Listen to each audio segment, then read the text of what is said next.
Medical bills really have traumatized our future. Stories of people who are starting to see real life change. We really wanted to tackle those debts. This is the buffer between you and life. It's become really a way of life. All 5 kids have had an opportunity to go to college debt-free. Hey everyone, welcome to another episode of the Rachel Cruze Show podcast. I'm so glad that you're here.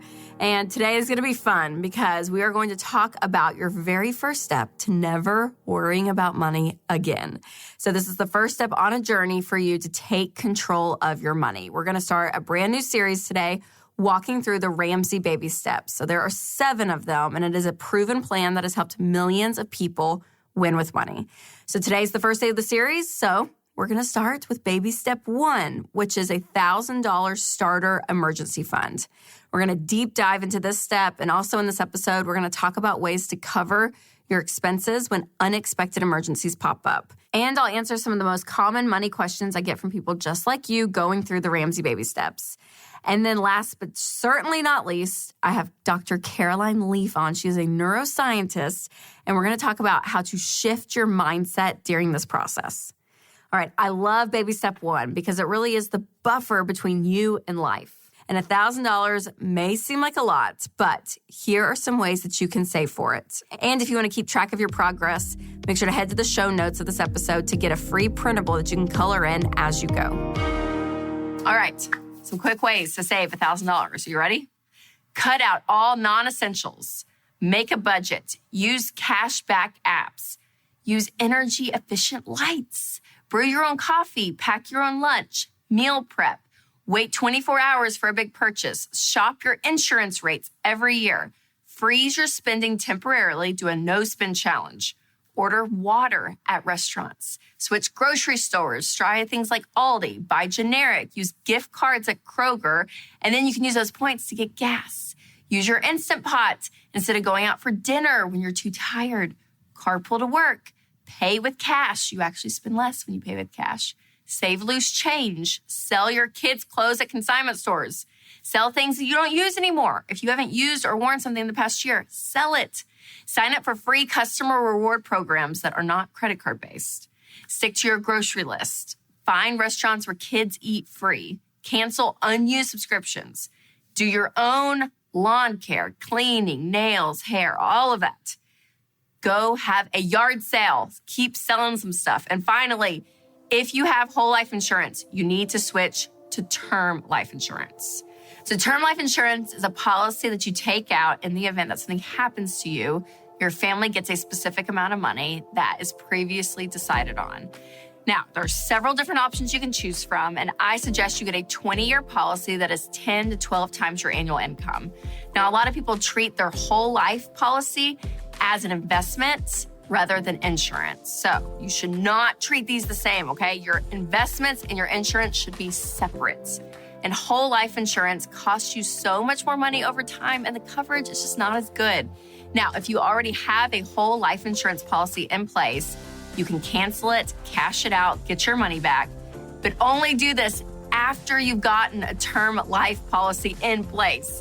Now, I recommend using Xander Insurance. They make everything really easy for you, and they shop around for the best rates to keep the costs really low. So make sure you visit Xander.com to get started today.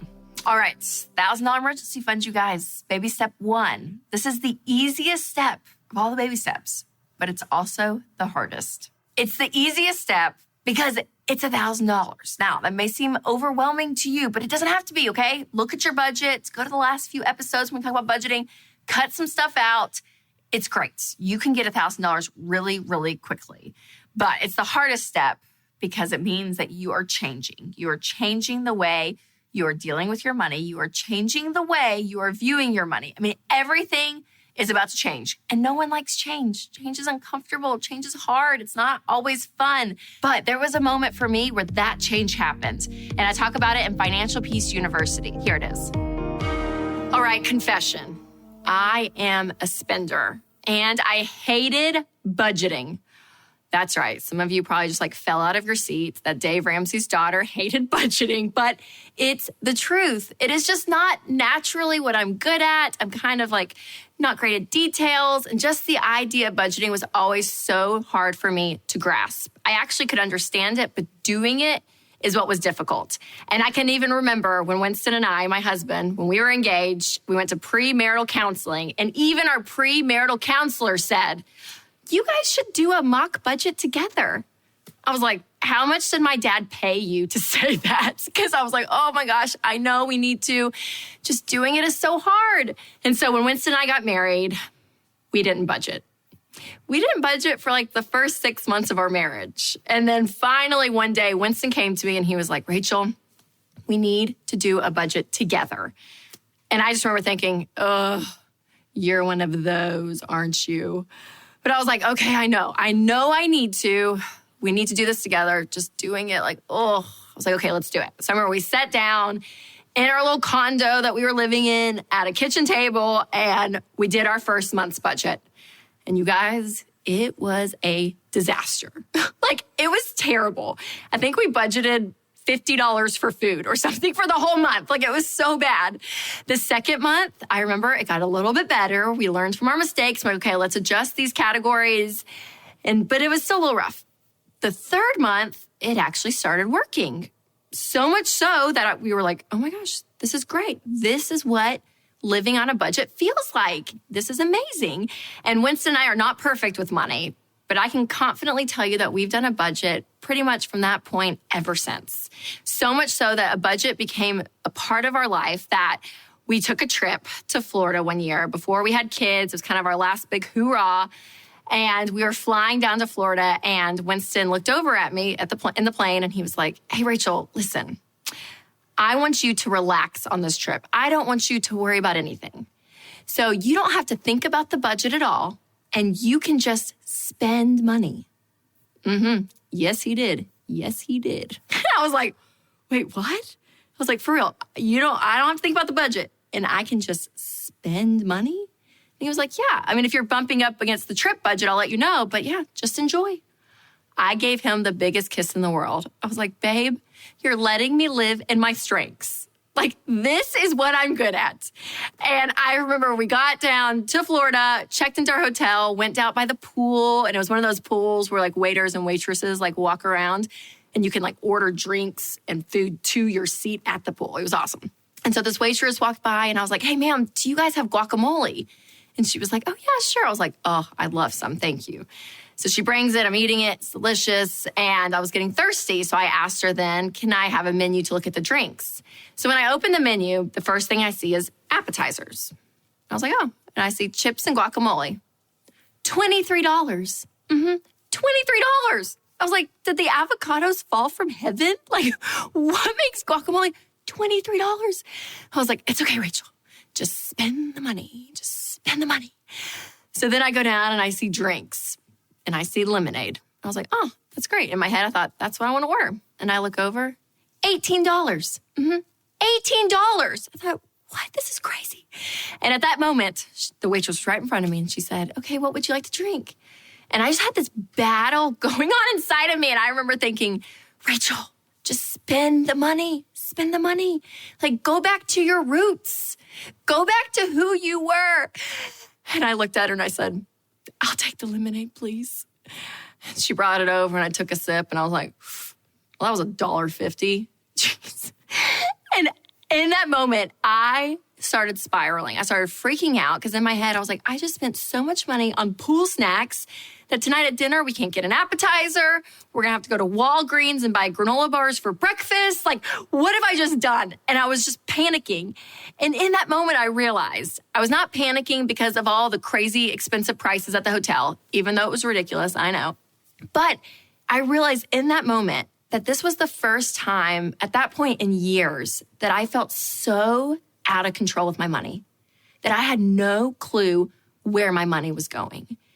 And that's the moment I realized that a budget does not limit your freedom. A budget gives you freedom. A budget gives you permission to spend. So I'm telling you guys, this is going to completely change the way you handle money because you're going to have control. But if you've never done a budget before, give it 3 months to get into a rhythm because it's going to take some time. Winston and I totally are a testimony to that. It takes about 3 months. And you also will realize that money is relational. You have to do this with your spouse, or if you're single, find a friend who is good at money who can look over your budget with you. Okay, now we're going to hear from stories from people just like you who are starting the baby steps. And we actually went to a Financial Peace University class and interviewed a bunch of people who are starting this journey. And it's fascinating hearing their stories. But I always think it's interesting too, because a few of them are second generation Dave Ramsey Solutions, Baby Steps people, if you will. It's like the second generation because their parents did the plan, but they didn't necessarily follow suit. So I always think that's fascinating. All right, check out their stories.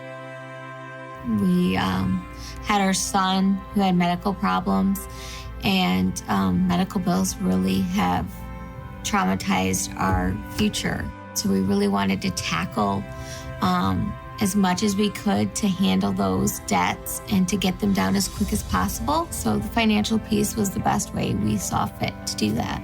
We started this class mainly so that we can live our dreams out later down the road. So we could give our kids, a better future and show them, whatever comes our way in life as far as the financial or any burdens, that we're handling them.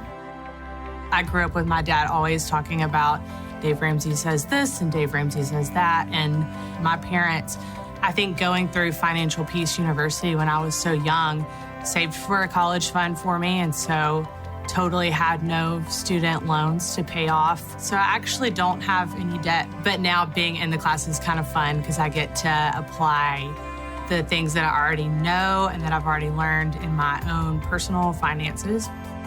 I can remember my parents doing Financial Peace when I was younger, knowing that was great for their marriage and for us as a family financially. And so now that we just got engaged, and so we're doing it together. The funnest thing for me, though, was the conversations that we've had about our budget, finding out who is the nerd, who is the free spirit. They've gotten me excited about our marriage and taking charge of our finances and getting started on the right foot.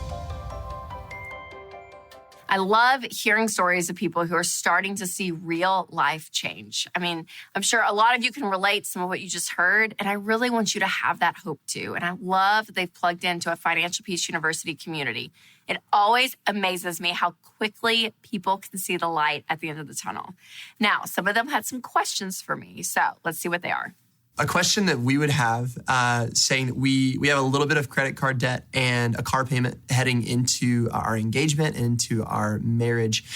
So we would love to know if there's any other advice or any other thoughts that you may have for us as we move into marriage together. I think just if there's anything specifically for an engaged couple moving into a marriage, if there's any specific financial advice or conversations that we could have on the front end, that would be great to know. Oh, engaged couples, they're just the best, right? The bliss for the reality of what they're about to walk into. Marriage is awesome, but it's more awesome when you are on the same page. So a couple of things I would say if you are engaged out there, or to this couple specifically, keep your money still separate. Until the day you say, I do you need to combine them? So I don't know whose credit card debt it was or whose car loan, but you keep it separate. You start working the baby steps on your own. And then the beautiful thing is when you get married, then you combine it all together. So I hear a lot of couples say, okay, well, maybe it's his car loan and his credit card debt, and she doesn't have any payments. Well, for her, she could just be saving up a lot of cash. And then once they get married, she can use some of that money, pay off his debt, and together they're moving on together. So again, keeping things separate until you say, I do is huge. And also I would say, don't go crazy with the wedding. Really, it's like one of the things people spend so much money on. That yes, you want to have fun, you want to enjoy your day, all of that, but do not go overboard, and definitely do not go into debt for the wedding. All right, here's the next question. What advice can you give to keep us motivated going through our debt snowball? So staying motivated through baby step 2 can be really difficult for a lot of people, especially if you have a lot of debt. And if it's things like medical debt that you see that you're like, man, I can't sell it, right? Like a car loan, you're like, hey, I could choose to sell the car, get out of that debt really quickly. Medical debt is something that does seem to string along. But I would say have some quick wins within the big chunk of your medical debt. So look at your medical debt almost as a separate snowball and just kind of separate it out and say, okay, this is what we're about to tackle. Like, it's a huge mountain. There's so much there, but put some mile markers in place and have some celebrations throughout it, because you want to be able to feel those quick wins even when the bills are staggering and it seems like that there's so much money there. Having those quick wins is going to be so helpful. All right, coming up next is a story of the couple who is actually coordinating that Financial Peace University class. So here they are. We have been married for 28 years, and we purchased a house when we moved here with debt, and we decided that we wanted to pay that debt off early, and based on some things that we had heard Dave Ramsey talk about. And so we got on that road and went down that path, and we paid off our house within about 10 or 12 years after we moved here. And that just really started our process of wanting to be completely debt-free. So it's become really a way of life. We've put all 5 kids have had an opportunity to go to college debt-free.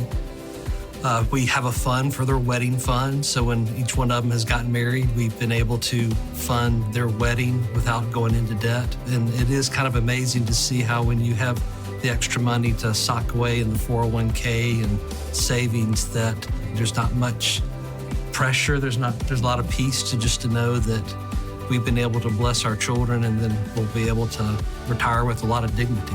And now we're just living the life that Dave has told us about. And I would say that we're pretty nerdy about it. We actually enjoy our budget. After doing this for 20 years, we've got 20 years worth of data of what our expenses and income is. And we sit down the first of the year and do it on a big spreadsheet. Then we just really touch base each month to make sure we're where we need to be. But over that period of time, we've had a car fund, so we haven't had a car debt. So to be honest with you, we actually we own 2 homes debt-free.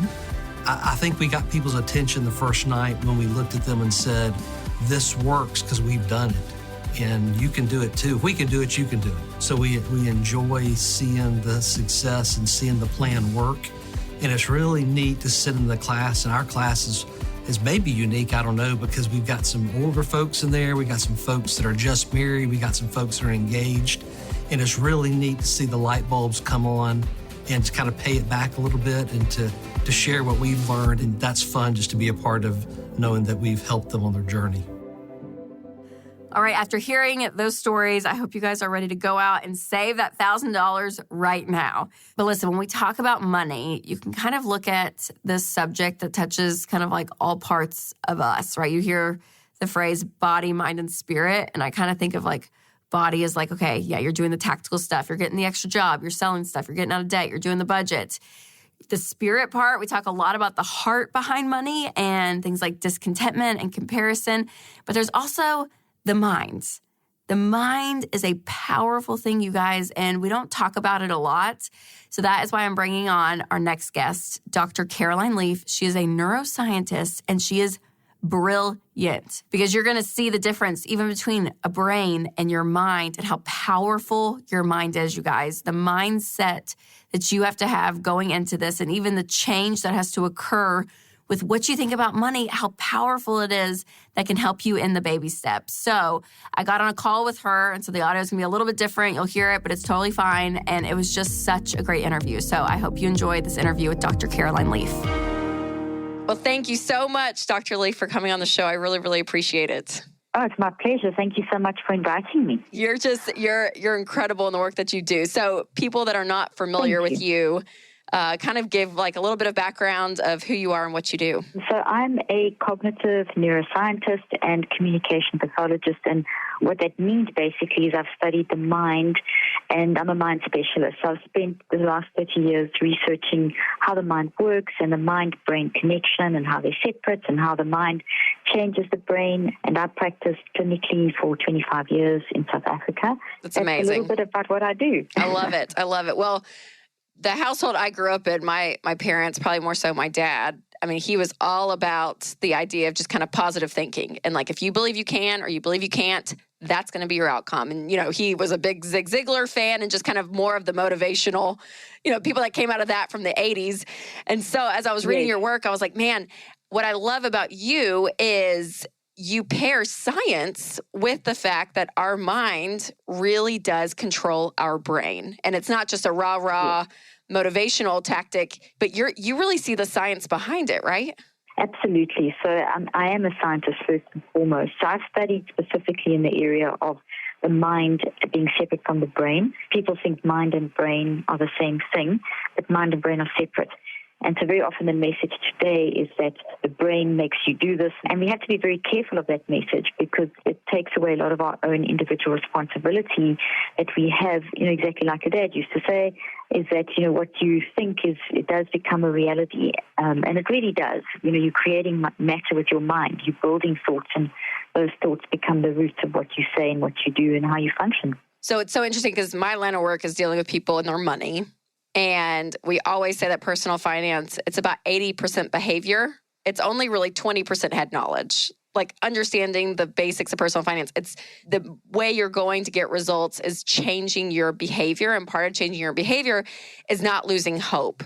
And a lot of Americans with their money, they're strapped, they're living paycheck to paycheck, they have tons of debt. I mean, it's just like, it's a glim reality for a lot of people and their money. And so part of my job, what I try to do is give them hope and say, you can do this. Like you can get to a place in your life where you are controlling your money. So in order to change your behavior, you have to believe that you can have a different outcome in your life. And so what would you say to someone who just thinks like, well, this is my circumstance, it is what it is, and it's how my life's going to be? That your mind, though, really can change your outcome if you really believe. Well, your mind is you. So your mind is how you're thinking and feeling and choosing. And as you think, feel, and choose, you create a memory into the brain. Now, what we need to understand is that everything that you say and that you do is based on what you've actually thought and built. So if you think negatively, you build a negative physical structure, and we need that physical structure in order to speak and do. People don't link the thought pattern with what they're doing. So whatever you're saying and doing is a reflection of what you've built and what you believe. So you've got to reverse process. You've got to kind of go back to the roots of why am I actually doing, what am I doing, why, which takes you to the thought, which makes you then realize, okay, well, I've actually physically built the wrong system in my brain.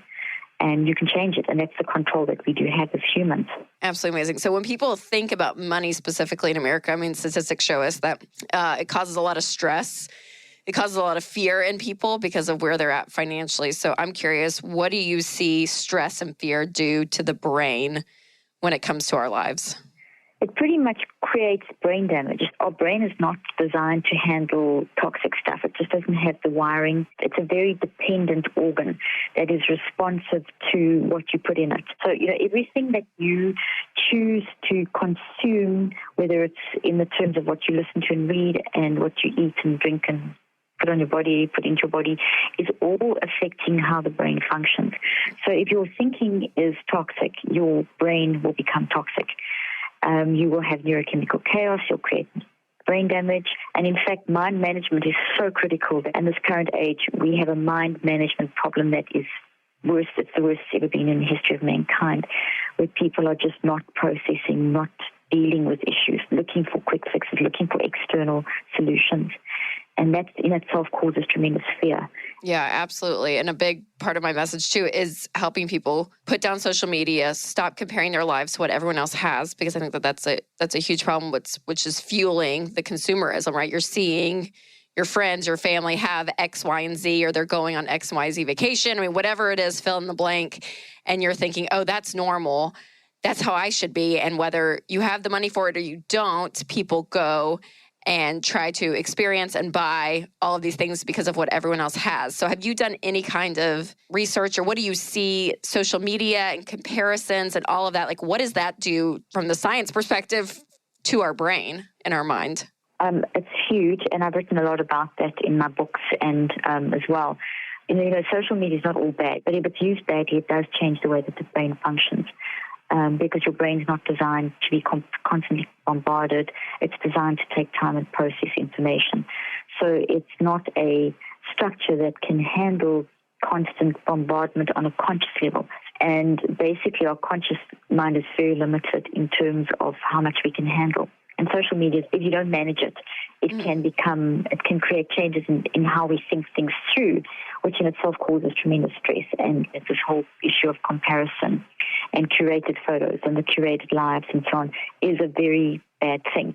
So I also teach a huge amount about the science of uniqueness from a very scientific perspective, that there is something you can do that no one else can do. And if we would just spend more time focusing on that instead of trying to be like someone else, we would be so much more successful in our lives. And when I say successful, it doesn't mean you have to be a multimillionaire. It means, do you actually have some internal peace? Are you happy with what you're achieving? Are you making a difference? Are you, so that's for me much more important. Yes, that's so good. And I think your motivation for why you're doing or buying certain things, right? Like you're saying, is it finding internal peace? It's for the good of you, your family, or are you doing it for external purposes for everyone else, right? To create that curated photo and all of that and just be part of kind of just the crowd and the noise that's going on in our world. So I think that's so good. Okay. So another part, just to close us out, of your story and your work, which I think is just, I love, is that you are a person of faith. And pairing science and faith together. Tell me a little bit about that. Like, how much has that influenced your work? Well, I'm very spiritual. So, and the whole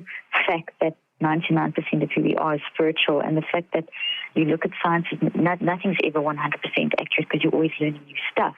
But when you look at the way quantum physics works, it's so spiritual. It shows that man's ability to think and feel and choose is impacting the physical nature of how a human functions and also how the world functions. So if you look at that from a spiritual perspective, that's exactly how we've been created in God's image, to be these brilliant thinking beings that think and feel and choose, and we have this ability to choose life and death on a moment-by-moment basis. And science is totally and utterly the same language. It's the same. It's two sides of a coin. There's no separation. They correlate. I often say the Bible is the story, and science tells us how the story works. When you're told things like, we need to renew our mind, that's a phrase that people throw around, but what do you actually do? And that's where science comes in. So it's the how-to of the spiritual nature. So it's totally and utterly compatible. I love it. That's so great. Well, I'm thankful there's people in the world like you, Dr. Leaf, who can do all of this, because I'm like, oh my gosh, my mind's just blown. But I love the complexity again of you actually doing the research, studying our literal brains, but yet on the flip side, it's like, man, how much our minds and what we think about, what we believe about ourselves, how that controls our life. And so I just love the work that you do. And if anyone listening wants to find you, what's the best place for them to find you and to buy your books and everything that you have? Or drleaf.com. Our webpage is the easiest, so DRLEAF, F as in flower. So that's the best place, and to find all the books on the store and everything there. So thank you. Perfect. Wonderful. Well, thank you so much for taking time out of your day.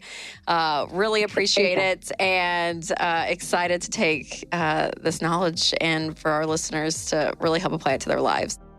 All right, you guys, thank you so much for tuning in to this episode, and thanks to the Financial Peace University class for joining me and Dr. Caroline Leaf. I hope you enjoyed that interview. Now, if you don't want to miss any money tips, make sure to subscribe to this podcast, and if the Spirit leads, you can leave a review, and anything that we talked about in this episode will be in the show notes. All right, as always, make sure to take control of your money and create a life you love. So if you guys enjoyed this podcast, we have more from the Ramsey Network, like The Dave Ramsey Show. If you're looking for boring financial talk, you're in the wrong place. This is not your mother's 401k meeting. This is life on the radio, and it's just downright entertaining. That's why there's about 14 million of you out there today. Thanks for hanging out with us, America. We're glad you're there. To hear full episodes, just search Dave Ramsey wherever you listen to podcasts or go to DaveRamsey.com.